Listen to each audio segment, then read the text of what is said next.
There is such a socionic legend, or even a myth, that extroverted ethics, especially E.I.E. Hamlet, can play any socionic type.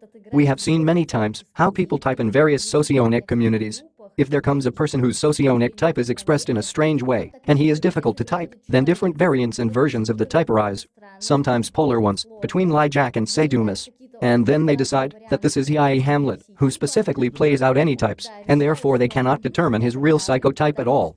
In fact, in our opinion, there is no specific type that is difficult to define. Everything strongly depends on a particular person, because the type is the basis of the psyche. It is a structure that can be filled in very different ways and can manifest itself in very different ways. Imagine we divided all the information that can exist in the world into 8 parts, 8 socionic functions. It turns out that each of these parts will not be small, to put it mildly. It is giant. And each person from this gigantic information flow will isolate out as part of the info.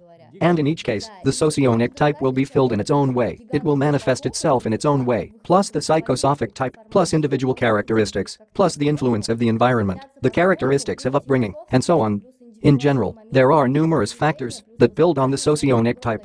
Therefore, there are simply people whose psychotype is either expressed strangely or expressed in a way that you have never seen before, or a person can have specific individual features, not like in most cases with other representatives of this type. Therefore, there are simply people who are more difficult to determine in socionics and people who are easier to type. For some, the type is expressed more than the standard, for others it is less standard. Therefore, this is a matter of chance and a matter of practice. We have had this many times. For example, we have a practical course where we train to type our friends, acquaintances and relatives. All participants send videos with their friends and relatives. In about 60% of cases, the socionic type is normally determined. It happens that the type is expressed very canonically and brightly. That is, a person literally voices everything, as if according to a socionic anthology. All socionic signs are in place, all properties converge, and so on. But there are some persons who have a non-standard psychological profile. And then we analyze it and study it longer than usual. We review his video 2 or 3 times, ask him to fill out an additional questionnaire, study additional information, analyze his social media pages or blog.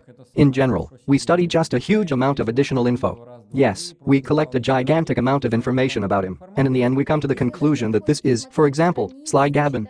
That is, this is a sensory, logical, introverted type, but we have come to this conclusion much longer than usual. And this is due to the fact that a person has a non-standard psychological profile. There is no specific strict link to a specific socionic type. There are just non-standard representatives of each socionic type. We simply do not have a large base of observations about each psychotype of 16.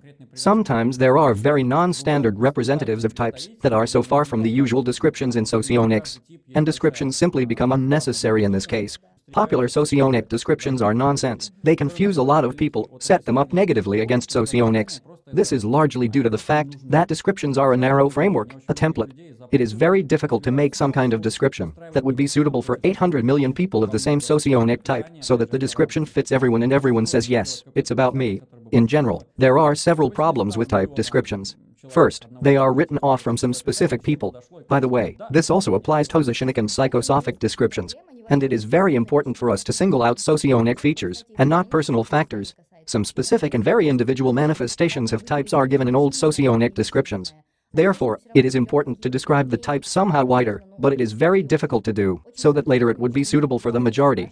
In the old socionics, very vivid images of types are described, and it turns out that if some kind of sensory type is described in socionics, then it will definitely be a sensory type with high physics, and also it will be very bright representative of the socionic type, shown as stereotypically as possible.